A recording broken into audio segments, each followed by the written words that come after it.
Welcome to Human Monsters. Peter Thomas Anthony Manuel was born on March 13, 1927, in New York City. His family moved to Detroit, but eventually emigrated to Scotland, where his parents were from. They settled in the township of Lanarkshire. Peter absorbed enough influence from American culture to find himself an alien among his alumni at school. He studied with older students who were learning at a higher level, and as a result, he was unprepared. He couldn't keep up with his classmates and was mocked and bullied both by them and the faculty. Signs of transgressive behavior emerged in elementary school. A teacher attributed to him a drawing left on a desk that they described as unspeakably filthy. She confronted him about it and noted that, quote, he showed no sign of remorse. Peter graduated from petty mischief to legitimate crime when he was 11 years old. He became a thief, first stealing from a box into which a church received donations. Nearing the end of October 1939, he was breaking into shops and stealing. He was charged and sentenced to a stint in reform school. Peter Manuel was evaluated by doctors at this time to ascertain if he was mentally ill. Though he was dishonest and often redirected blame at others when he was caught, they found no signs of a debilitating mental illness undermining his ability to function in day-to-day life. The following is an excerpt from a report about his personality and behavior. The school report of the probationer is anything but satisfactory. Out of school, he is said to be always in trouble. At school, he is said to be cunning and puts on an air of innocence and is very deep.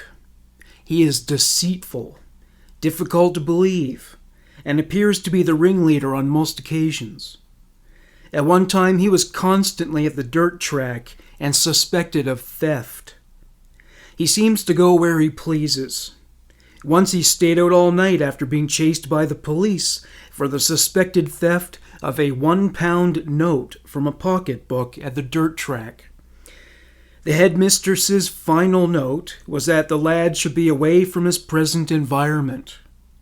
He has led younger boys into trouble, and he consorts with those suspected of theft. Probationer, after committing the offense for which he appeared at court on October 20th, was arrested by the station police at 10:30 p.m. as he was trying to obtain a ticket to go to Glasgow. He asked, when at court, for 5 other shop-breaking offenses to be taken into consideration. He tried to incriminate other boys, but the police satisfied themselves that nobody else was implicated. He hid a certain amount of money, and it was not recovered. The parents were ordered to refund this amount. I am not at all surprised that the boy has appeared again at court, and there is no doubt whatever that the magistrates adopted a correct attitude and committed him to an approved school. Peter was sent to a strict Catholic school in hopes that the administration would reform his behavior. In one evaluation of his behavior, they wrote, "While actually with us, was well behaved and appeared happy and contented." Peter could sell anyone on this disposition, artificial though it was. This didn't correct his behavior, not one bit. He ran away frequently. In his absence, he committed one theft or burglary after another. This time it was different. Basic break-in, add violence. At the age of 14, he broke into a woman's house, and when she ran into him, he was toting an axe. He didn't hack her body into haggis fodder, but the encounter gave her a nervous breakdown. June 1942. Peter ran away from school once again. He committed 3 break-ins during this crime spree. On one occasion, a woman woke to find he was pounding her on the head with a hammer. He stole her valuables and left her with a concussion and a cerebral hemorrhage, though she survived. Peter was arrested for this incident. He pled guilty, but was at a loss for words when asked for a motive. The head was his favorite target on a victim. More thievery ensued. When he was 15 years old, he committed another assault after escaping from reform school. He grabbed the wife of a faculty member and whacked her with a stick. He broke her nose and shoulder bone. He followed up by dragging her to a forest, tearing off her clothes, and attempting to rape her. He was unable to climax. Peter was remanded to yet another school for boys. Peter was released from custody yet again in March 1945. His behavior changed markedly. He took to referring to himself in the third person. He became enraptured by American criminals, real like Babyface Nelson and Al Capone, and of the fictitious variety, as seen in gangster movies. He resumed his career in burglary and theft, though he was more careful about not getting caught. He made more money doing this than he did by working legitimate jobs, which he seldom held for longer than 3 weeks. He was reckless in the sense of breaking into houses in his own neighborhood. He single-handedly caused an uptick in property offenses. Peter Manuel was a one-man crime wave. Manuel's wartime burglaries ended one day in 1946 when he was spotted departing from a house he had invaded. His father became a municipal councilor and used his political connections to get Manuel released by paying a 60-pound fine. Peter Manuel began to rape and rob women. He got away with the first couple of offenses, but a woman known as D.C. Muncie came along. It was March 8th, 1946, at 9:30 p.m.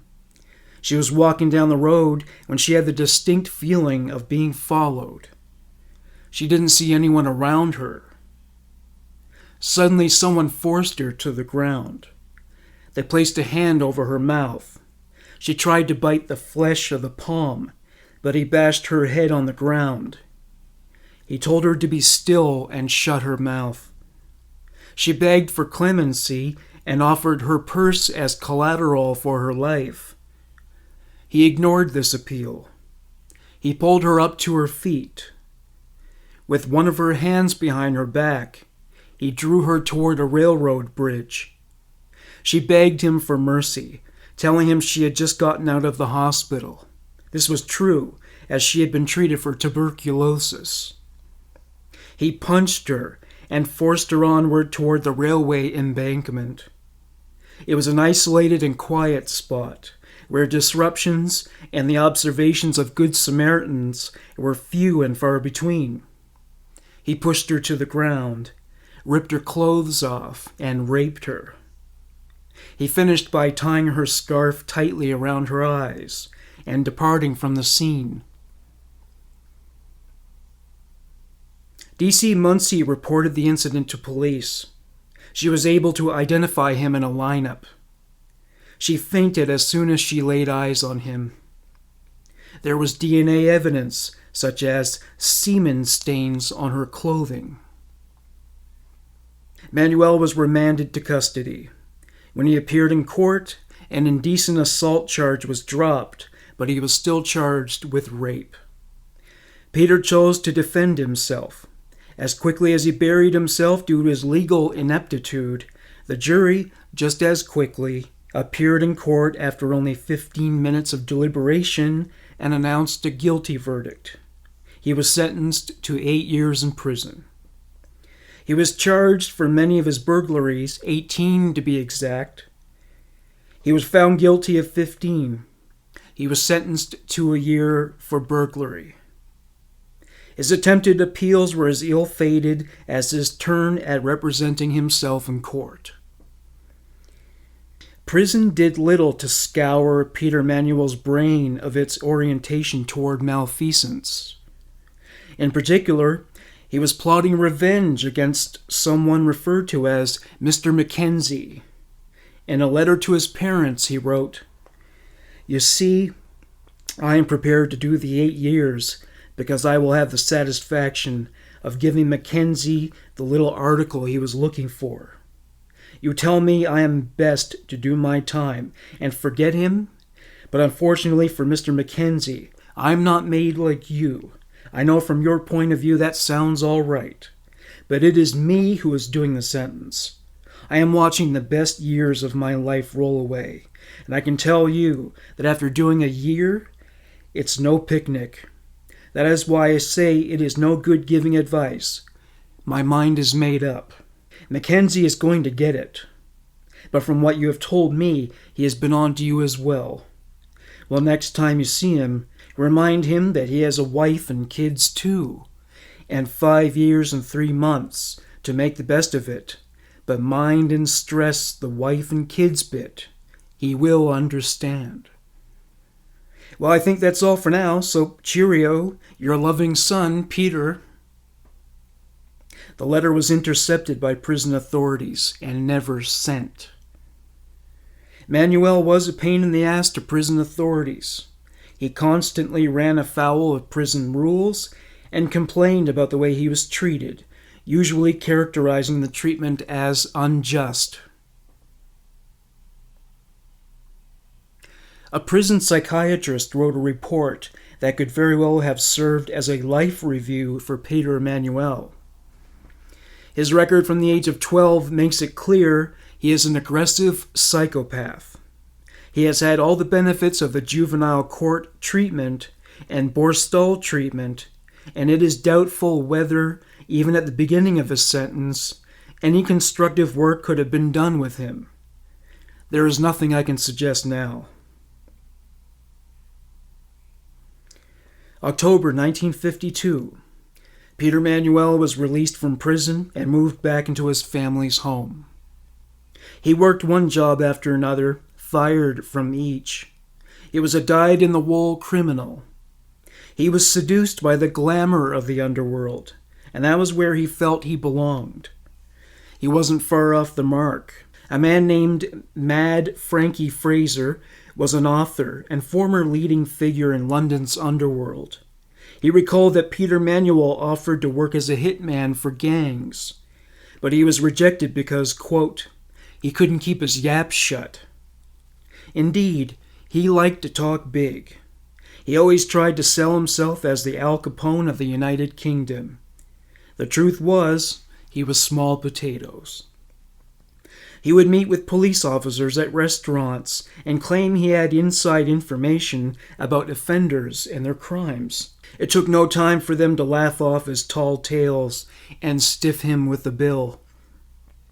He regaled his coworkers at his many jobs with these fictions, but they didn't need to see flies encircling his head to know he was full of shit. In late 1954, Peter Manuel began dating Anna O'Hara. He was ever the gentleman, buying flowers, candy, and never getting fresh without the A-OK. They became engaged, but after her family found out about his criminal past, the couple went their separate ways. The local police also knew about his criminal past, and they were keeping tabs on him. July 30th, 1955. Mary McLaughlin was walking home from a dance at around 11:30 p.m. While heading down a lane, she was attacked from behind. The assailant forced her to the ground. She saw that he was brandishing a knife. With hand in glove, he stifled her cries. He told her he would cut her throat if she made any noise. He pushed her over a fence onto a field. She managed to scream. It turned out there were policemen and good Samaritans nearby who heard her scream but they were unable to ascertain the direction from whence it came. She was threatened with bodily harm again. She was pushed across 2 fields. She begged for clemency, but he only responded by punching her in the mouth. He forced her down to the ground and lay beside her. They stayed there until all signs of the search party tapered out. The attacker told her he would kill her, cut her head off, and bury it. He forced kisses on her and molested her groin and breasts. She begged him to stop, mentioning her 2 children. She didn't have children, but she was willing to say anything to elicit his mercy. Strangely, he became calm after this. After they lay in silence for a moment, she asked him if she could go home. He refused this request. He said, "I'm drunk. I don't know what I am doing. I just felt I had to murder somebody." Eventually, he granted her permission to leave. Strangely, he even volunteered to go to the police station with her so she could report him. Assuming it was a ruse and a trap, she declined. He walked her home. He left when he got there. 6 hours later, she went to the police and described the incident. He was charged and remanded to jail. Manuel was tried in court on October 17th. He defended himself, and this time he was acquitted. December 30th, 1955, 17-year-old Anne Nylans was waiting for her date. She was never seen alive again. The next day, a man named George Gribben was walking across a golf course when he discovered the body of a woman lying in the prone position. Her clothing was disheveled. She had been bludgeoned. He was deeply disturbed by the gaping wounds. He could see brain matter and fragments of skull between the edges of the wounds. Gribben notified the police. Anne's footprints covered a large distance, suggesting she had been chased. Someone reported having heard a woman screaming that evening. A large amount of blood was found near a tree stump. Mixed within the blood were portions of bone, hair, and tissue. She had not been raped, though semen stains were found on her clothing. There were scratches and bruises on her hands. Her clothing was torn. Her underwear was missing.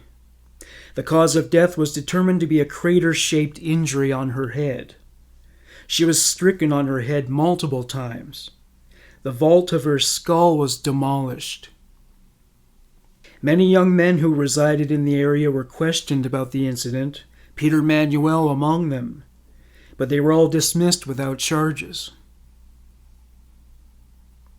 June 15th, 1956. Ellen Petrie, also known as English Nell, was a prostitute. She was found stabbed to death on a back street in Glasgow. She bled out of a deep gash on her thigh. There were no arrests at that time. September 16th, 16-year-old Vivienne Watts and 17-year-old Deanna Valente and her sister were found dead in Vivienne's home in one of the bedrooms.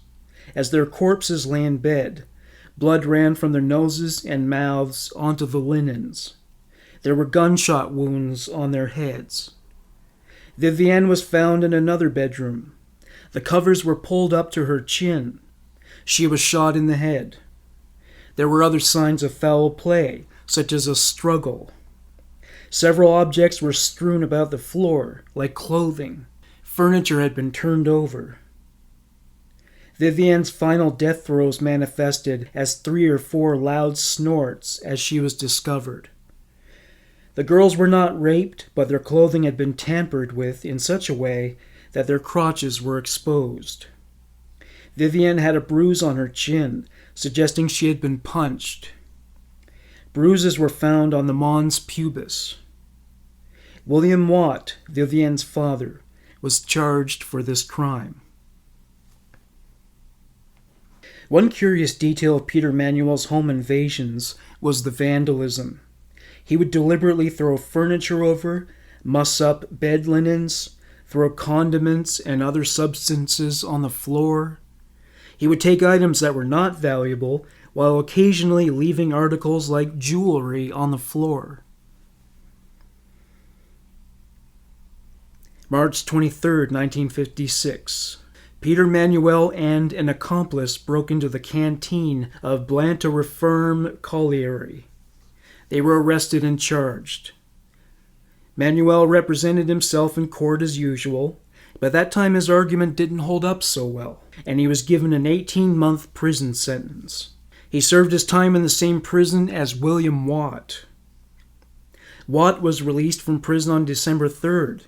Though relieved to be a free man, few on the outside believed he was innocent, so his emancipation was bittersweet. As William went about the business of rebuilding his life, he found himself approached by members of the criminal underworld, some of whom he met in prison. They would tell him rumors about Peter Manuel's involvement in the murder of his daughter. By January 1957, a detective became convinced, based on many statements and his examination of the evidence, that Peter Manuel was responsible for the murder of Anne Nealons. Further speculation led to his belief that Manuel was the murderer of the Watts family.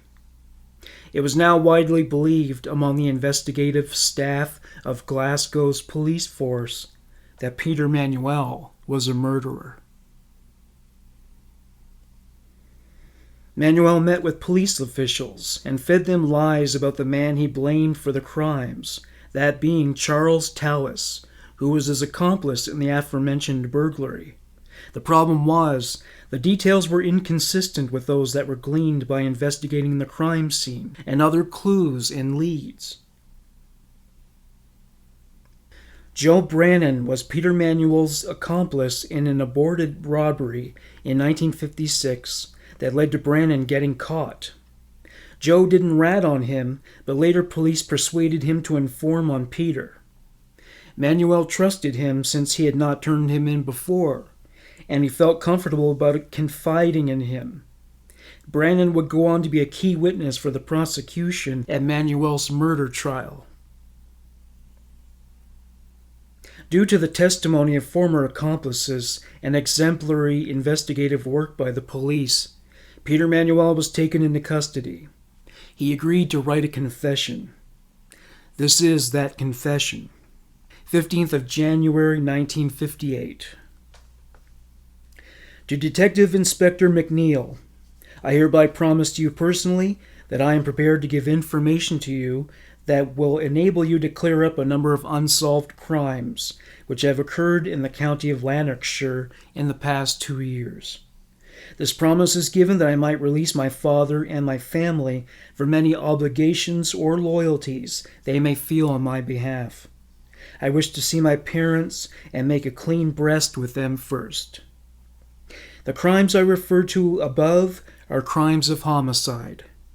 I further wish to stress that I volunteer this statement of my own free will, without duress or pressure of any description being brought to bear on me. Signed, Peter Manuel. He said to the police, "This won't do. I'll write you another." 15th of January 1958. To Detective Inspector McNeil, I hereby freely and voluntarily give the following promise. I will lead information about the following specified crimes: Anne Nealons, the Watt murders, Isabel Cook, the Smart murders, on condition that my father is released and allowed to see me with my mother. The information I refer to concerns me, Peter Thomas Manuel, and my part in the above-mentioned crimes. I will give complete and concise information on these crimes that will clear them up completely. Peter Manuel. This is a transcript from Peter Manuel's confession regarding the Smart murders. I did it about 6 o'clock in the morning of New Year's Day. I got in the kitchen window. I went into a bedroom and got 18 or 20 pounds in new notes and 4 or 5 10-shilling notes in a wallet. It was in a jacket hanging on a chair in the man's room. I shot the man first, and then the woman, and then I shot the boy. But at first, I thought it was a man in the bed. I then went to the living room and ate a handful of wee biscuits from a tray on a chiffonier, and I got about 18 shillings from a red purse in the woman's handbag. I took the man's keys and then took the car. The car key was on a bunch on a ring. I put it in the Ranco car park and took it to Florence Street the next day. I left it there about 8 o'clock the next morning. I gave a policeman a lift on the way. He is a young fellow who lives at Poburn. But I never took these cigarettes I saw in the papers. I threw the gun in the Clyde and the keys in the Calder at the bridge. I think I threw the purse there too. Manuel led police to the spot where he disposed of Isabel Cook's body. She was wearing a woolen cardigan and a skirt. Her skirt had been pulled up to her waist. She was naked below her waist, aside from a suspender belt. She died from asphyxiation.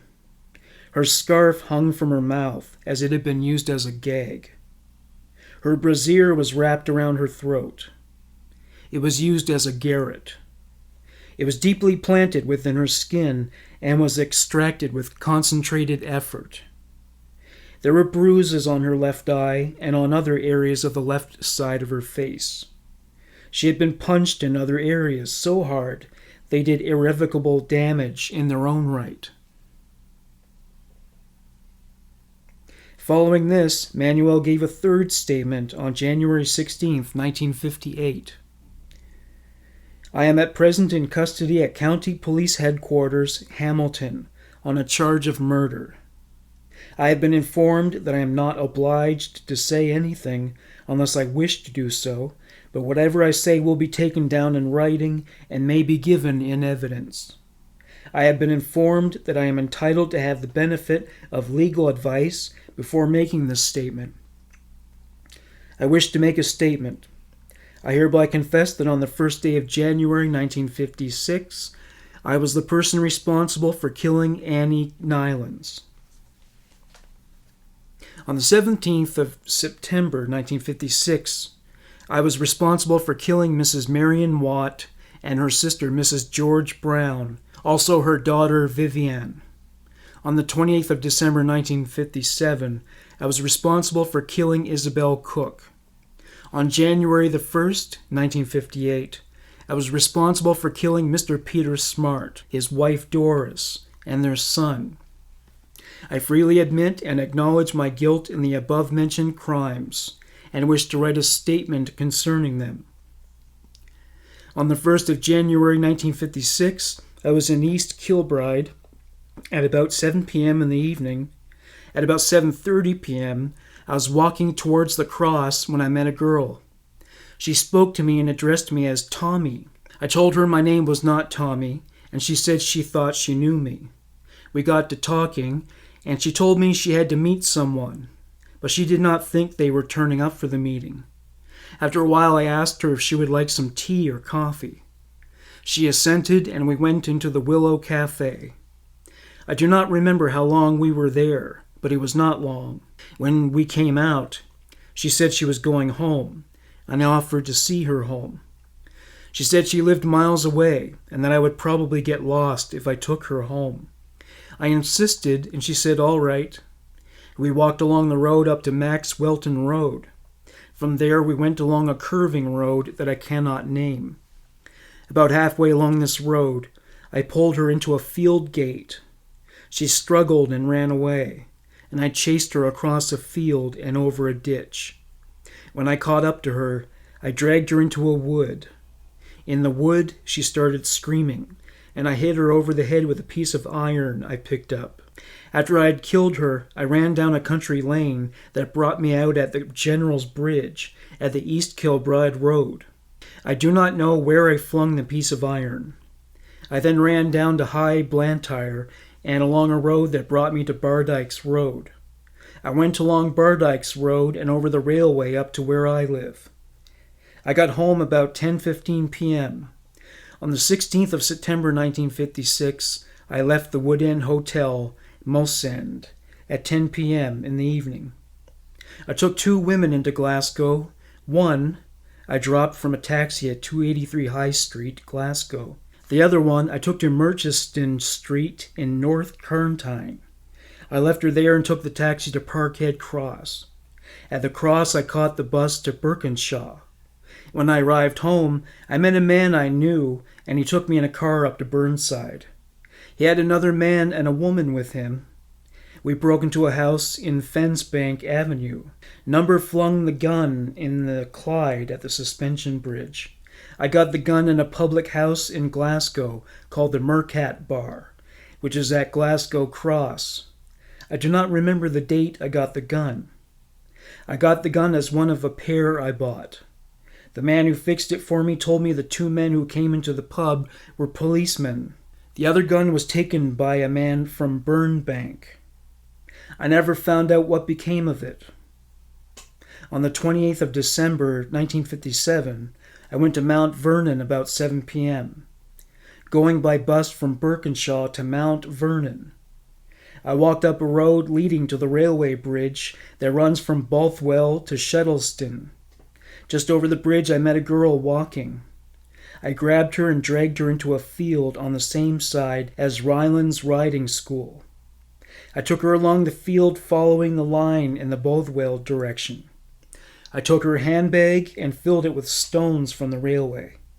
Before going any further, I flung it in a pond in the middle of a field.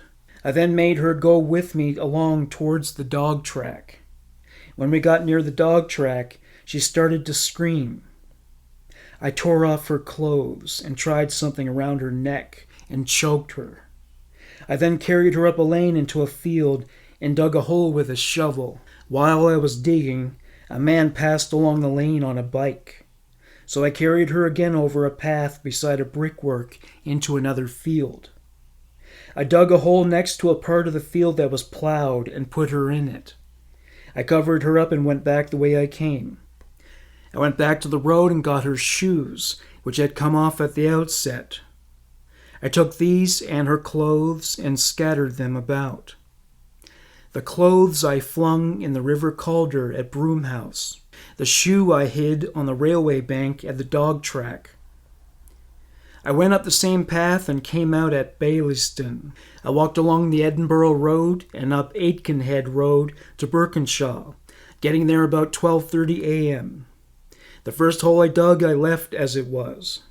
On the morning of the 1st of January, I left my home at about 5:30 a.m. I went down a park path to the foot of Lucy Bray. Crossing the road, I went into Sheepburn Road and broke into a bungalow. I went through the house and took a quantity of banknotes from a wallet I found in a jacket in the front bedroom. There were about £20 to £25 in the wallet. I then shot the man in the head, and next the woman. I went in the next room and shot the boy. I did not take anything from the house except money. I got the gun from a man in Glasgow in a club, the Gordon Club. I took a car from the garage and drove it up to the car park at Ranco Works. Later that day I took the gun into Glasgow and threw it into the Clyde at Glasgow Green. The next day, Thursday the 2nd, I saw the car was still in the car park, so drove it to Glasgow about 8 o'clock in the morning and left it in Florence Street in the south side. Then I caught a bus back home. I got into the house through a window and left by the back door. Signed, Peter Manuel. On February 15th, Peter Manuel was formally charged with 9 murders. He was convinced that he could win over the jury, especially the female contingent. To quote Manuel in conversation with his attorneys, "They will know I am innocent. I have a way with women." He would go on to fire his lawyers and represent himself. He went on a hunger strike. Decades before the idea for the movie Philadelphia was so much as a stem cell in somebody's brain, he assumed that appearing ashen, frail, and emaciated would help him sell himself as incapable of brutal sexual assault and murder. Ultimately, he didn't remain committed to his fasting regimen. He was evaluated by a psychiatrist once again. Though any practitioner worth their salt in that field would have recognized the symptoms of a psychopath within him, he was found to be capable of standing trial. May 12, 1958. The judge pronounced that though Manuel's attempt at representing himself demonstrated a high level of skill, he was unable to convince the jury that he was innocent. He was found guilty of 8 of the murders. He was not found guilty of the murder of Ann Nylans due to the lack of evidence. July 11, 1958. Peter Manuel was hanged at Barlini Prison. His last words were, "Turn up the radio and I'll go quietly."